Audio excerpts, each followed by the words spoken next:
e fazer uma advertência seguida de pedir desculpas. Advertência à plateia no sentido de que eu não estou aqui para discutir mapeamento do crime, porque eu não entendo disso. Presidi o Conselho Nacional de Política Criminal e Penitenciária, fui secretário de Segurança, mas, acima de tudo, quando falo desse problema, falo como advogado criminal e como cidadão. Como advogado criminal, a primeira ressalva que faço é que o advogado não é o defensor do crime. Nós não somos porta-vozes do crime. Nós não somos, como diria a Bíblia, defensores do pecado. Nós defendemos os direitos e as garantias daquele que está sendo levado às barras dos tribunais. Direitos e garantias que são de todos nós. Direitos e garantias que, se forem violados naquele caso concreto, por mais hediondo que tenha sido o crime, por mais perigoso que seja o acusado, direitos dele que devem ser respeitados, porque, se forem violados poderão ser os direitos e as garantias individuais de qualquer um, inocente ou culpado, que se veja na contingência de sentar num banco de réus. E crime, e aí é uma primeira observação que faço ao líder desses 42 anos de exercício profissional, crime não é uma entidade que está apartada da sociedade. O crime é nosso. O crime é gerado no seio da sociedade. É óbvio que eu não sou culpado pelo assalto da esquina.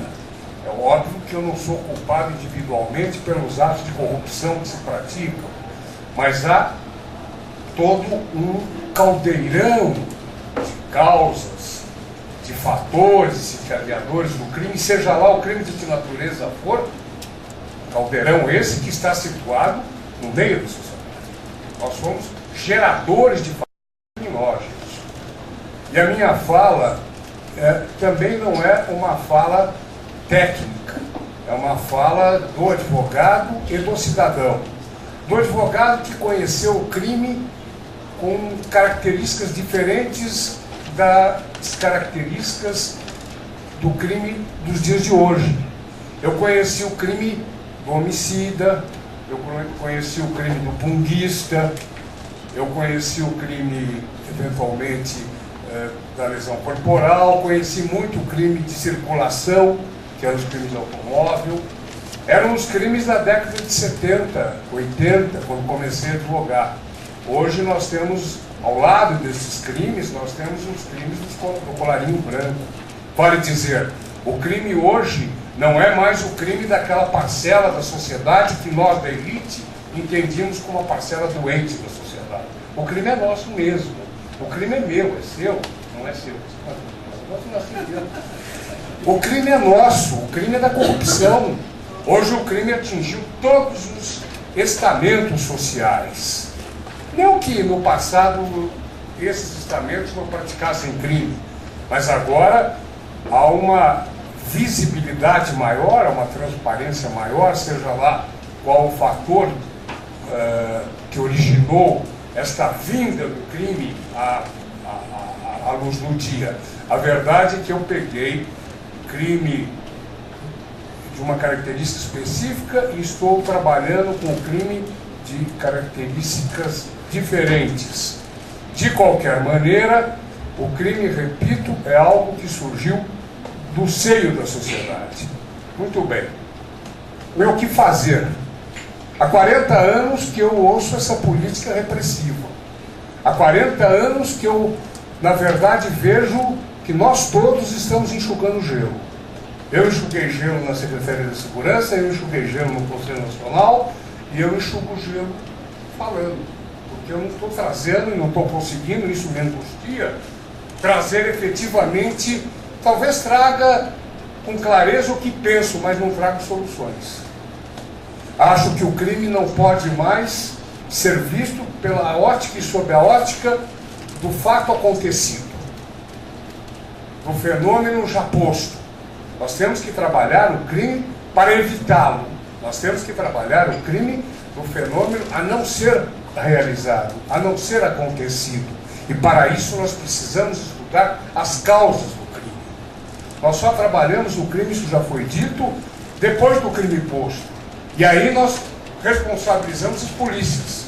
A Polícia Civil é responsável, a Polícia Militar é responsável. O crime não é um problema da polícia exclusivamente.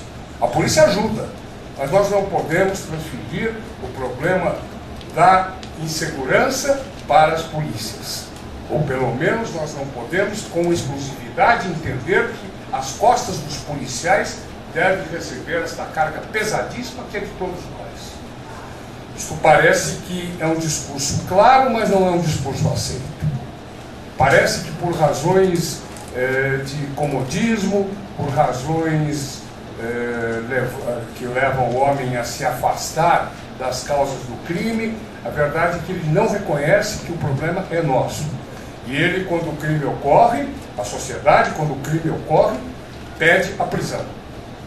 A prisão parece ser a única resposta da sociedade para o crime. Encarcerado o criminoso, lava-se as mãos, com esquecimento absoluto de que esse mesmo criminoso voltará ao nosso convívio.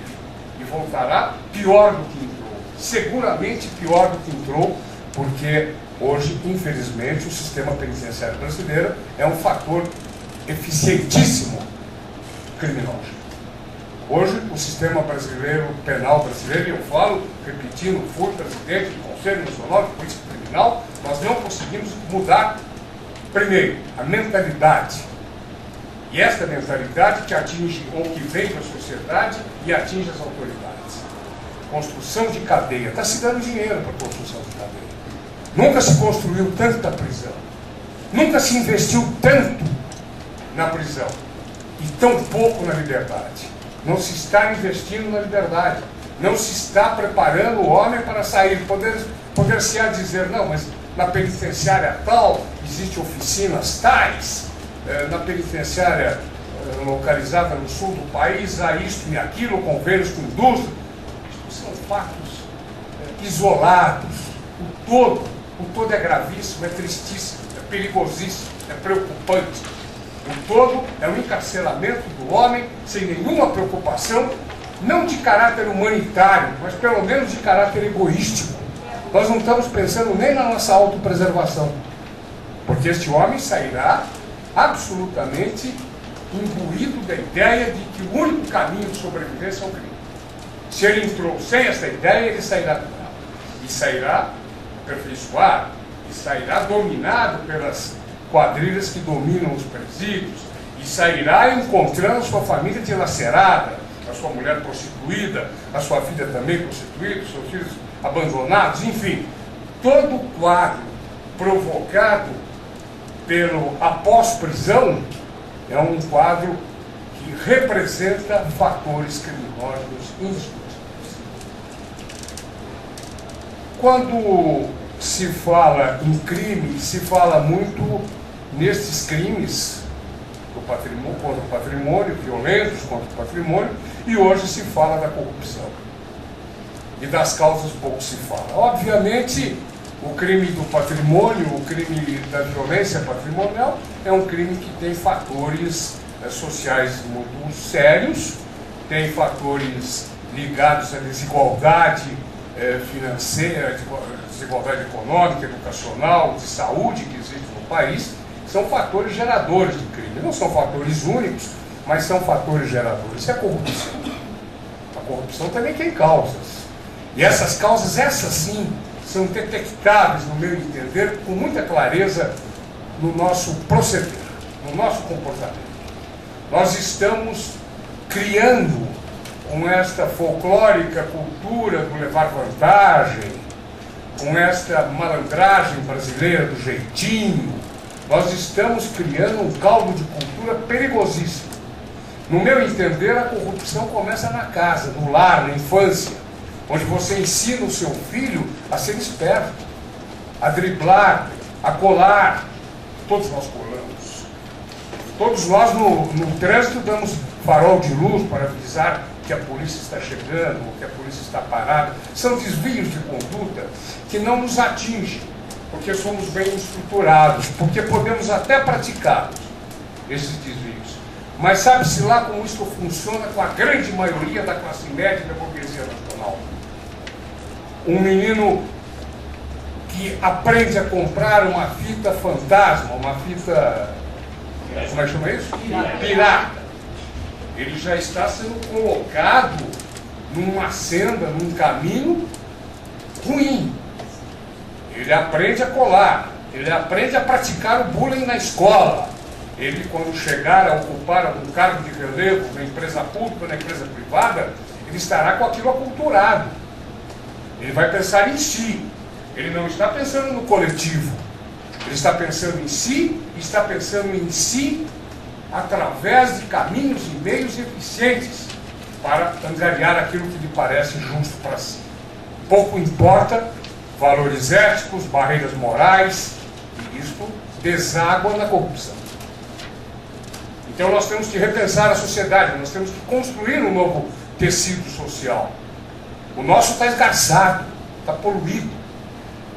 Nós perdemos algumas características que nos marcavam no passado e que nós, de cabelos grisalhos ou bigode grisalho, nós convivemos com esses outros valores que estão sendo postos de lado. Eles são valores queridos pela sociedade ainda, desejados por ela, sim, creio eu, mas não estão no painel de referências. Eles saíram desse painel. As referências são outras. As referências são outras, e aí eu me permito abordar um outro aspecto. As referências são outras, há uma cultura do levar vantagem, há também uma cultura repressiva e punitiva que só pensa na prisão, que não estuda as causas do crime para evitá-lo.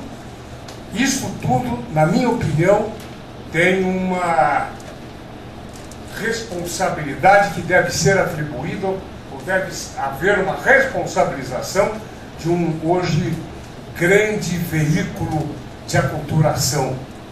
De um veículo de aculturação que chega onde a escola não chega, que se chama televisão. Eu tenho isso muito claro, não sei se estou certo ou não sou dono da verdade, mas me parece que a televisão tem se constituído num fator de desagregação muito forte. Quer porque não cumpre as suas obrigações constitucionais. E a Constituição, no artigo 220, 220 e pouco, determina que a Constituição vá atrás de objetivos para melhorar a cultura do povo, para melhorar o padrão ético e moral do povo. Isso está escrito na nossa Constituição. No entanto, a televisão preocupa-se com o Ibope, com o faturamento exclusivamente. No que tange ao crime, a televisão teatraliza o crime, ela dramatiza o crime, ela insufla operações desastrosas que estão sendo postas ao ar todo dia, desastrosas no sentido de se colocar à execração pública aquele que é um mero suspeito, aquele que não está ainda respondendo sequer muitas vezes a inquérito policial, aquele que não foi denunciado, aquele que não foi julgado, colocando o crime unilateralmente, porque eu não mostro o outro lado do crime. E o outro lado do crime são as causas do crime, as circunstâncias do crime, os motivos, a família do criminoso. E mais, não divulga o que deveria divulgar, não informa o que deveria informar. E o que deveria informar? Deveria informar os princípios constitucionais que regem a atuação do Estado. A atuação do Estado juiz, do Estado promotor, do Estado delegado. Não informam. Não informam e, portanto, a estrutura básica da sociedade fica com uma visão unilateral, absolutamente comprometida, entendendo que aquele suspeito algemado, retirado da sua cama às 6 horas da manhã, posto à execração pública, é culpado. E que se, ao falar, e quando a mídia mostra alguma fala de algum advogado, isto é perfumaria. Esse princípio do contraditório, da ampla defesa, do devido processo legal, são perfumarias. O advogado aí está porque ele está cobrando honorários, o advogado aí está porque ele é um cúmplice. Nós somos considerados hoje quase que cúmplices do criminoso. E quando expectativas não são aceitas pelo judiciário, expectativas colocadas assodadamente expectativas no que tange a prisão imediata, a busca e apreensão, e quando o judiciário interfere, o judiciário é leniente. A polícia prende, o judiciário solta, mal sabendo que a polícia só prende quando o judiciário determina numa instância inferior àquela que vai soltar. Mal se sabendo que este homem que foi preso, algemado, execrado, cujas consequências desta prisão atingiram sua família, seus filhos, este preso irá ser solto dali um mês, ou a coisa mais incrível que veio ocorrendo na Justiça Penal brasileira, ele é preso quando em tese tem a seu favor a presunção de inocência e é solto quando é condenado e acaba essa presunção de inocência. Por que isso? Porque existem crimes cuja pena possibilita o cumprimento em liberdade através da prestação de serviço à comunidade, são as penas alternativas. Então ele fica preso enquanto a presunção de inocência deveria lhe favorecer, e ele é solto quando essa presunção termina, porque aí ele já foi condenado. É uma coisa absolutamente ilógica, irracional, absurda. Mas vai se falar isso numa câmara de televisão. Tenho falado, mesmo testemunha disso, tenho sido vaiado, tenho sido quase que execrado. Eu e outros companheiros que têm essa visão, não só advogados criminais têm essa visão, eu sei que vocês têm também. Então é preciso, em relação ao crime, que se faça o quê? Uma modificação de visão do fenômeno criminal. Trabalhar as suas causas para evitar o crime. O que se quer hoje parece que não se importa com o cometimento do crime, desde que haja punição. É incrível isso. Comete o crime, mas se houver cadeia, tudo bem, o crime já foi. Não, o crime não pode ser visto como algo que já foi. O crime tem que ser visto como algo que não deve ser. E nós não estamos trabalhando isso, e eu não sei. Não me perguntem o que fazer. Eu não sei falar.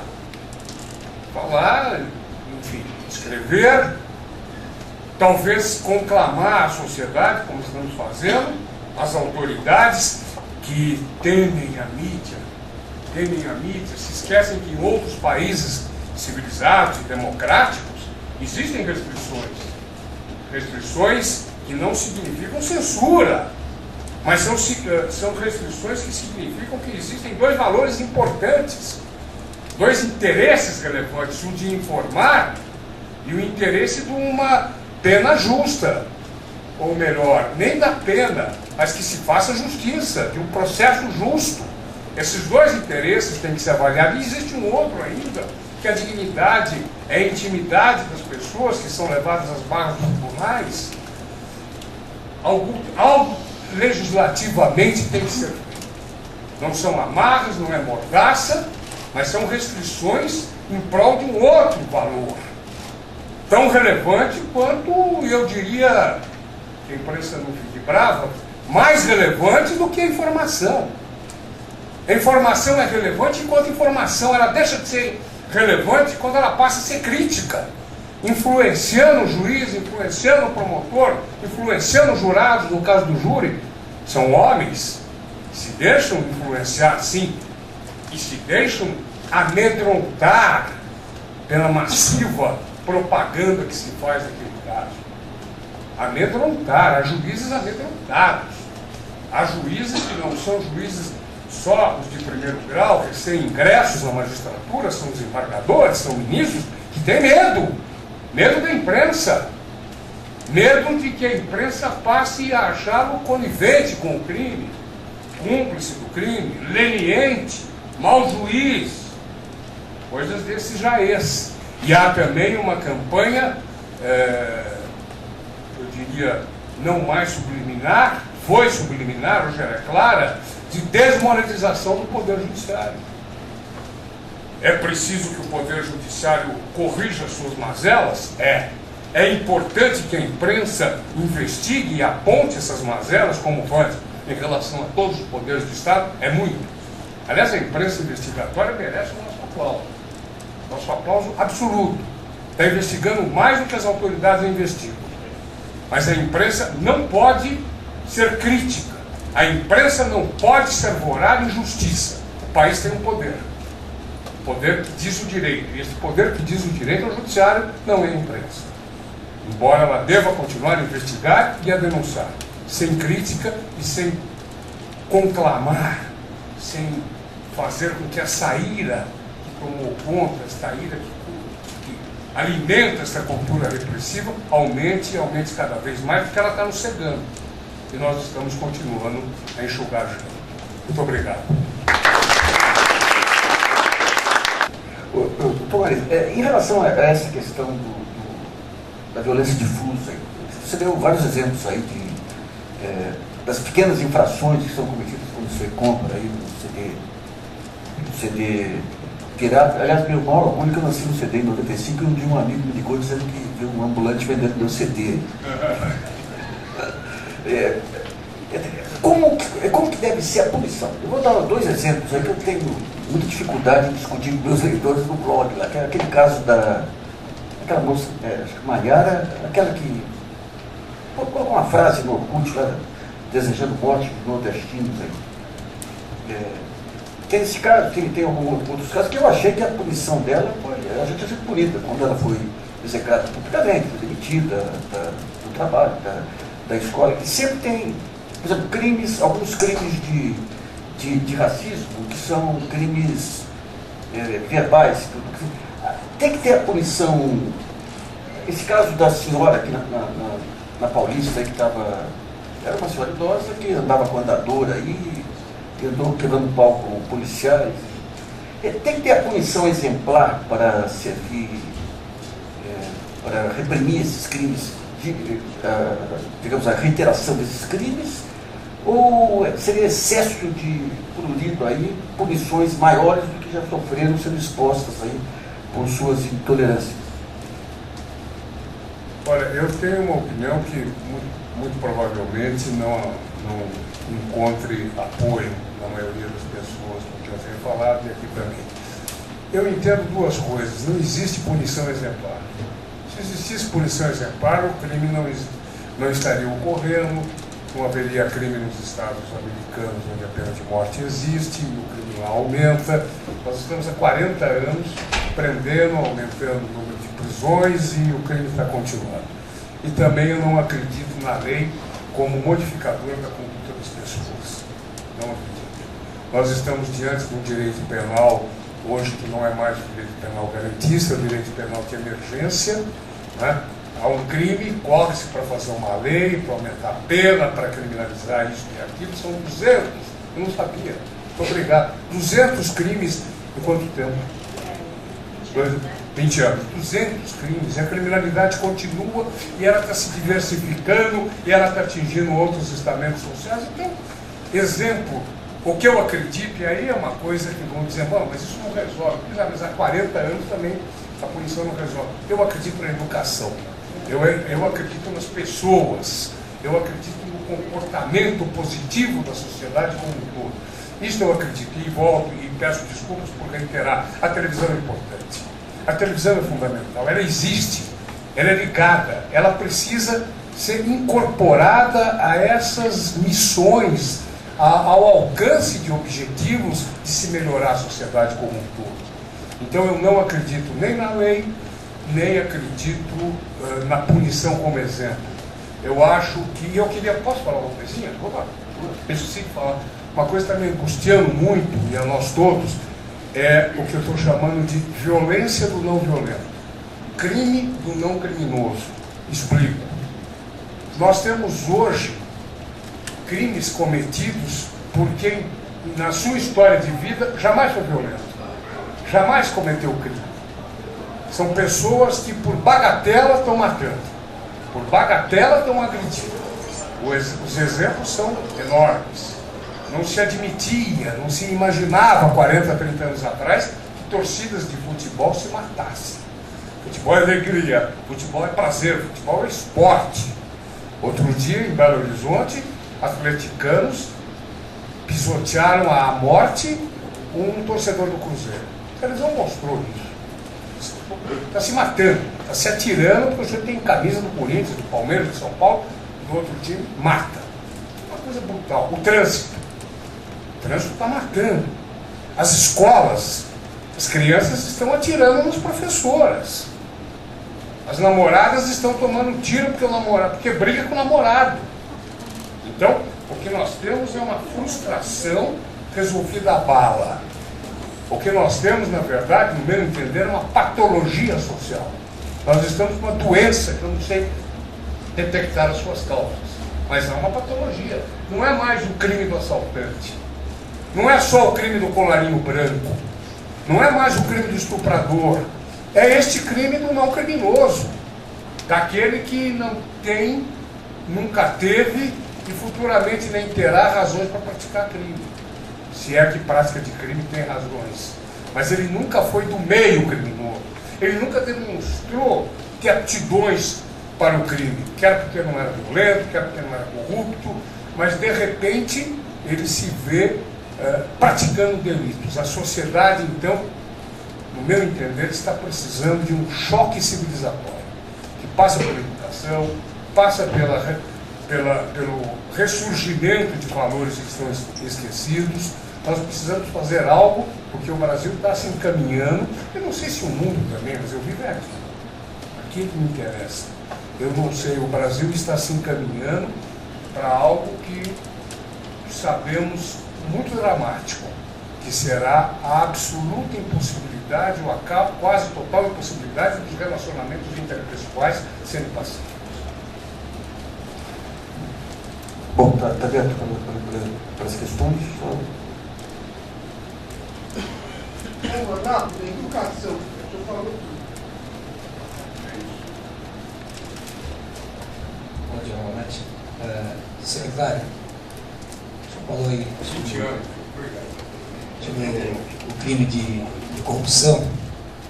E eu tenho um pensamento, né, e gostaria de saber se o senhor pensa a respeito.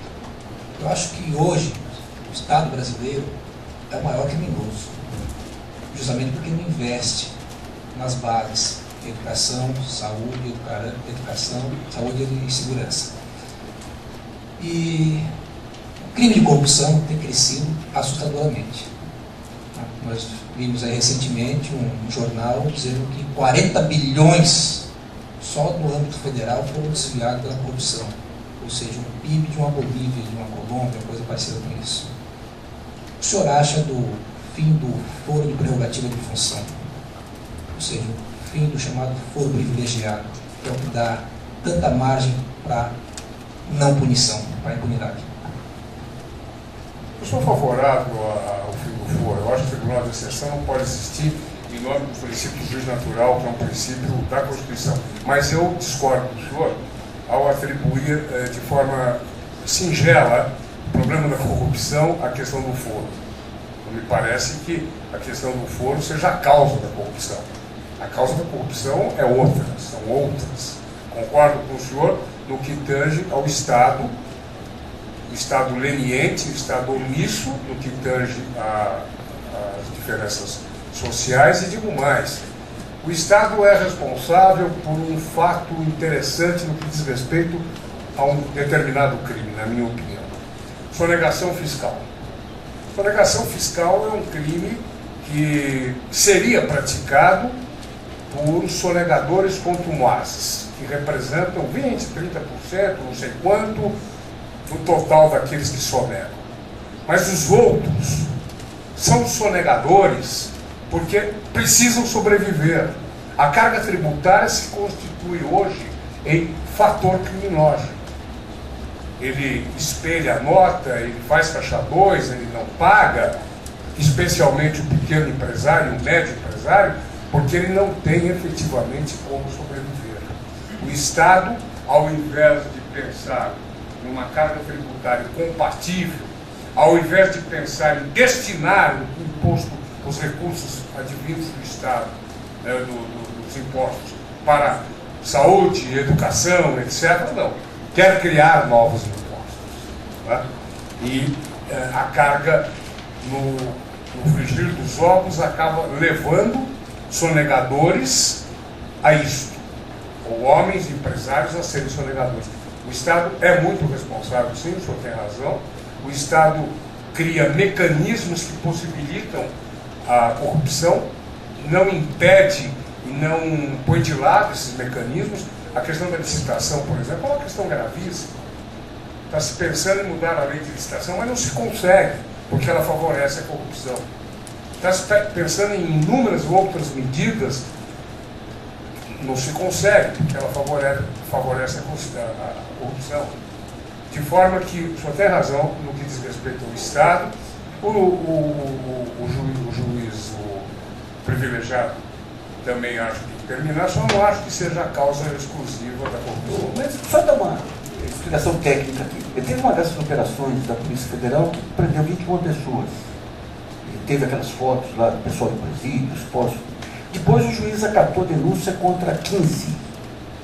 O que acontece com aquelas 6 que o juiz não acatou denúncia? Que foram expostos. Receberam uma pena perpétua. Sim, mas podem, qual o direito delas agora? Podem, em tese, acionar o Estado. Podem, em tese, acionar o Estado. Mas não os responsáveis diretos. Não. Eles são agentes do Estado. Se houve alguma exorbitância no sentido de maus tratos, abuso de poder, isso sim. Mas foram presos por ordem judicial. Aí a própria Justiça revogou aquela ordem judicial, ou se não revogou, revogou e não denunciou. Então o Estado juiz, mas é o Estado, é o responsável. Não, pera.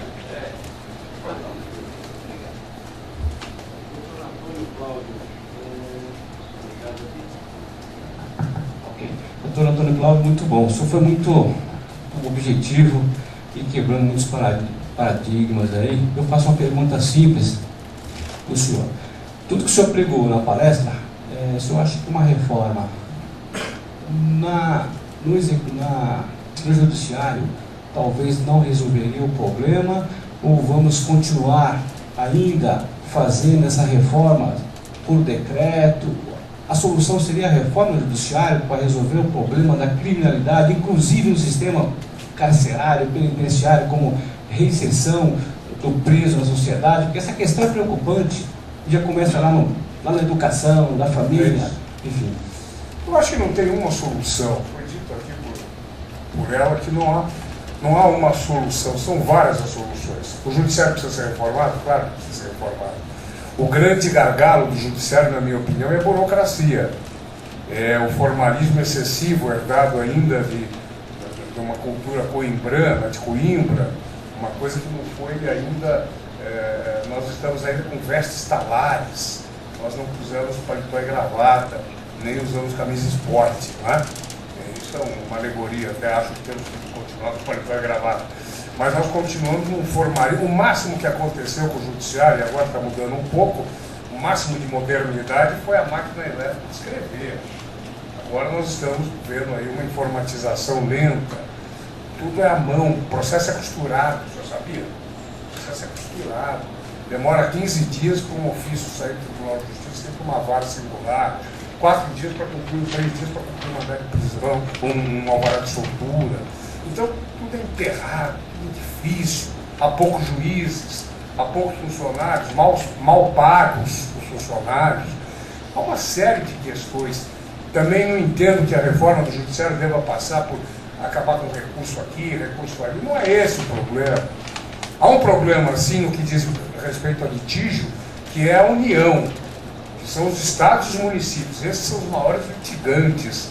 São esses que estão entupindo os tribunais, porque a União, especialmente o INSS, o INPS, o INSS, não querem pagar seus débitos e vão recorrendo, vão obrigando os procuradores a recorrer. Há uma série de coisas que devem ser postas para que o judiciário seja reformado. Mas só a reforma do judiciário não vai, obviamente, resolver o problema da criminalidade. Também o sistema penitenciário, claro que tem que ser reformado, tem que se pensar na liberdade, tem que se preparar o homem para... mas ele vai voltar ao crime porque ele é um criminoso. Paciência, mas se fez o que deveria ter sido feito. O problema é que não se faz e está se levando quem não seria criminoso ao crime. Esse é o grande problema. Então, uma série de providências, mas nenhuma delas isoladamente vai resolver o problema do crime. Vamos à última questão.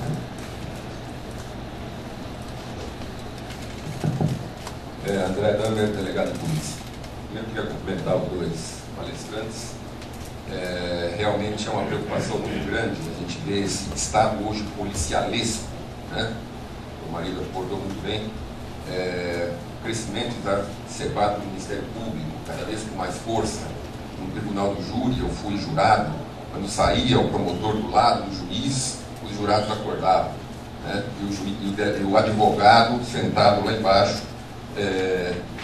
Uma diferença brutal que perdura e tenta se mudar e não se consegue. A Polícia Federal também cometendo abusos enormes, com interceptações telefônicas que ultrapassam muito o que a lei permite. Isso tudo intercepta-se um telefone durante um ano, a partir de uma denúncia anônima. Na prisão se coloca na imprensa. E depois, quando o tribunal derruba, o tribunal é que é culpado por ter... porque ele não está contra o crime. Ou contra ou a favor do criminoso. Né? O advogado a favor e os tribunais que colocam isso no ele. Então, isso, uma preocupação muito grande nessa questão são os bancos de dados. Hoje, por exemplo, via Ministério da Justiça, o InfoSeg, Sistema Nacional de Informações de Justiça e Segurança Pública, as guardas municipais conseguem acessar informações de indiciados, né, banco de dados de indiciamentos de todo o Brasil. Então, o guarda municipal de Picos, no Piauí, consegue ver se uma pessoa de São Paulo teve um indiciamento em 1967 ou 52 e, consequentemente, ele pode perder um emprego. Né? Então, as defensorias estão entrando com ações contra isso. O STJ já tem firmado uma posição muito clara, mandando apagar o que consta a respeito daquela pessoa. Soube agora, por exemplo, a Polícia Militar está com um sistema nas rodovias estaduais, com leitura de câmeras, né, de placas, e guardam hoje um banco de dados com 290 milhões de placas. Isto é o Estado podendo enxergar por onde nós passamos. E agora, com as câmeras que vão ser colocadas em toda a cidade, até onde que a gente pode invadir essa nossa, né, em nome de uma pretensa segurança que no final não vai gerar segurança. E aí, a doutora Carolina falou muito bem com a questão da diminuição do crime, né? É uma soma de fatores. Quando dá certo, tem muitos pais, né? Quando dá errado, sempre se acha culpado, normalmente o culpado é a polícia, né? Mas quando dá certo, todos são os pais. Quem realmente está certo, acho que todo mundo colaborou. Precisamos ainda ver qual é a fórmula do bolo. E só com relação ao que ela falou, a questão de estatística, né, uma briga nossa, antiga, minha proposta sempre foi colocar na internet, como tem um clima-tempo, para eu saber aonde eu posso andar ou eu não posso andar. Né? Aí pessoas falam, mas peraí, o Estado está dizendo que não consegue dar conta do crime. Eu estava falando com o doutor Daniel aqui agora, quando você olha os mapas dos crimes, os crimes acontecem nos mesmos locais há 30 anos. Ou mais. Então, por que não dizer, olha, neste local tome cuidado do seu carro? Então, eu digo hoje, apesar de não estar acompanhando as estatísticas para e passo, aonde acontecem furtos de autos. Por que isso acontece? Então, nós precisamos olhar no local, ter uma ação local, junto com a comunidade. E nós, junto com a comunidade, conseguimos reduzir drasticamente furto de auto lá na Chácara Santo Antônio, né, onde tem lá a Câmara de Comércio Brasil e Estados Unidos. E a soma do esforço das empresas e tal, nós conseguimos reduzir.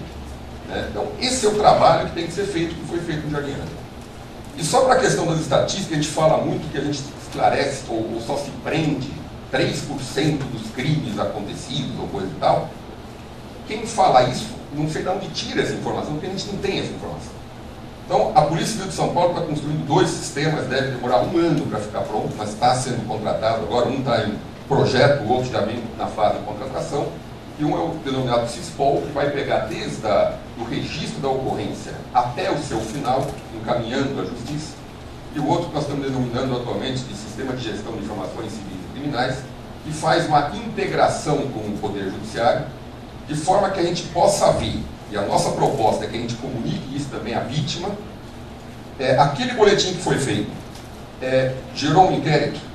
Aquele inquérito, houve esclarecimento, houve denúncia, houve prisão. Onde estão os gargalos? O que está acontecendo? Porque nós não temos essa visão ampla, primeiro, por problema da polícia, mas principalmente o judiciário, que não, em São Paulo, principalmente, que não se informativa. Para ter uma ideia, a Polícia Civil de São Paulo digita para dentro do sistema todas as decisões do governo, do Poder Judiciário, termos circunstanciados, sentenças, mandatos e tudo mais, há 40 anos. Chega em papel, eu tenho uma empresa terceirizada, 600 digitadores que leem e inserem isso. Por quê? Porque lá não está informatizado. Então, acho que juntando essas duas ferramentas, a gente vai poder enxergar o que está acontecendo.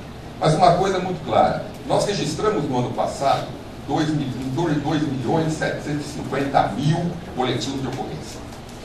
Fora a subnotificação. A cidade? O Estado.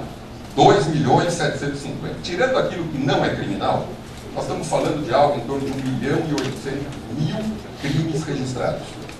Qual a estrutura que eu preciso ter para investigar 1.800.000 crimes? Então, daqui a pouco, a gente acaba com o problema de desemprego. Todo mundo tem na polícia, está na polícia para investigar. Então, por quê? Porque nós temos que ter uma política de prevenção. E a prevenção envolve comunidade. A prevenção é local. Né? E isso que está faltando. Então, uma política clara de prevenção.